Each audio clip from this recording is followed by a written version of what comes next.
ஒரு கிராமத்தில் ஒரு அறிஞர் இருந்தார். அவர் ஒரு பொருளாதார மேதை. பல மன்னர்கள் தங்கள் நாட்டு பொருளாதாரத்தை சீர்படுத்த அவர் ஆலோசனையை நாடினர். ஒரு நாள் ஊர்த் தலைவர் அவர் முன்வந்து அவரை பார்த்து கிண்டலாக, அறிஞரே, நீங்கள் பெரிய அறிஞர் என்று உலகமே பாராட்டுகிறது. ஆனால் உங்கள் பையன் ஒரு அடி முட்டாளாக இருக்கிறானே. தங்கம், வெள்ளி இவற்றுள் அதிகம் மதிப்பு வாய்ந்தது எது என்று அவனை கேட்டால் அவன் வெள்ளி என்று சொல்கிறான். வெட்கக்கேடு என்றார். அறிஞர் மிக வருத்தமடைந்தார். பையனை அழைத்தார். தங்கம், வெள்ளி இவை இரண்டில் அதிகம் மதிப்பு வாய்ந்தது எது என்று கேட்டார். பையன் தங்கம் என்று சொன்னான்.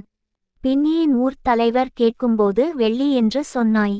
கோபத்துடன் கேட்டார் அறிஞர். தினமும் நான் பள்ளி செல்லும்போது அவர் ஒரு கையில் தங்க நாணயமும் மறு கையில் வெள்ளி நாணயமும் வைத்துக்கொண்டு என்னை அறிஞரின் மகனே என அழைத்து, இவ்விரண்டில் மதிப்பு வாய்ந்ததை நீ எடுத்துக்கொள் என்பார்.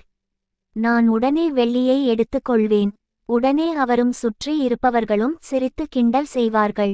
நான் அந்த நாணயத்துடன் போய் விடுவேன். இது ஓராண்டாக நடக்கிறது. தினம் எனக்கு ஒரு வெள்ளி நாணயம் கிடைக்கிறது. நான் தங்கம் என்று சொல்லி எடுத்து கொண்டால் அன்றோடு இந்த விளையாட்டு நின்று விடும். எனக்கு நாணயம் கிடைப்பதும் நின்று போகும்.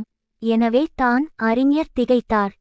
வாழ்க்கையில் பல நேரங்களில் நாம் முட்டாள்களாக வேடம் அணிகிறோம், மற்றவர்கள் அதை பார்த்து மகிழ்வதற்கு.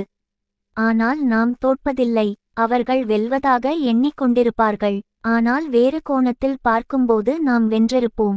எந்த கோணம் நமக்கு முக்கியம் என்பதை நாம் தான் தீர்மானிக்க வேண்டும்.